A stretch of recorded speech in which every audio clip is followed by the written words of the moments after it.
দেশে দুর্যোগ চলাকালীন এইচএসসি পরীক্ষা চলমান রাখা এবং শিক্ষামন্ত্রীর জ্ঞানকাণ্ডহীন বক্তব্য দেওয়া কি প্রমাণ করে না তারা কতটা অযোগ্য, অদক্ষ, দেশের জন্য কতটা বোঝা?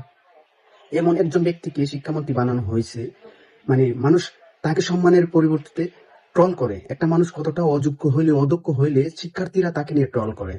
আজকে দেখলাম শিক্ষামন্ত্রী বলতে যে এই আঁটু পানিতে যে শিক্ষার্থীরা পরীক্ষা যেতে চায় না তারা ফার্মে মুরগি। মানে একটা লোক কতটা মূর্খ বা অশিক্ষিত হইলে এমন বক্তব্য দিতে পারে। এরপর দেখলাম যে ছাত্র দলের এক বক্তব্য দিছে যে শেখ হাসিনা নাই, বাড়ির দিকে যা।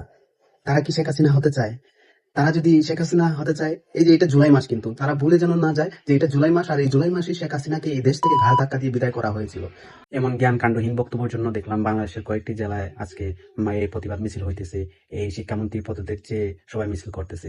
অনেকে দেখলাম বলতেছে যে ছাত্রদের করা আন্দোলনটা উচিত হয় নাই। কম জ্ঞান কাণ্ডহীন বক্তব্য দিয়ে আপনি ছাত্র জনতাকে উৎসাহ দিবেন, ছাত্র দলকে লেলাই দিবেন, এরপর বলবেন যে ছাত্রদের এই দাবিটা যৌক্তিক না। একটা পরীক্ষা কেন্দ্র পানির নিচে তলায় গেছে, কোমর পর্যন্ত পানি দিয়ে বাচ্চারা হাইটে যাইতেছে, পানিতে ভিজতেছে, এডমিট কার্ড ভিজতেছে, কতটা প্রবলেম ফেস করে যাইতেছে। একবার আসেন, রাস্তায় এসে দেখেন। আপনারা তো বসে আছেন এসি রুমে, বলতে পারেন না ছাত্ররা কি ফেস করতেছে।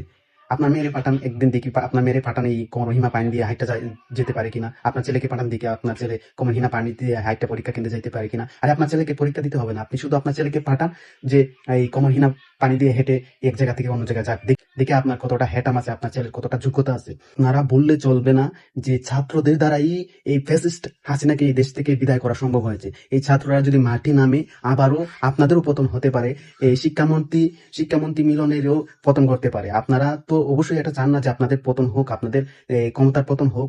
এতএব আপনাদের উচিত এই শিক্ষামন্ত্রীকে পদত্যাগ করে যোগ্য একজন শিক্ষামন্ত্রী নিয়োগ করা, যোগ্য একজন ব্যক্তি। আপনারা প্রত্যেকটা সেক্টরে, প্রত্যেকটা জায়গায় শিক্ষা মন্ত্রিত্ব থেকে শুরু করে জেলা প্রশাসক থেকে শুরু করে বিভিন্ন জায়গায় এত দুর্বল, অযোগ্য, অদক্ষ লোক সিলেক্ট করেছেন যে তারা তাদের কাজই কি জানে না, তারা কি করতে হবে, কি বলতে হবে সেটাই জানে না।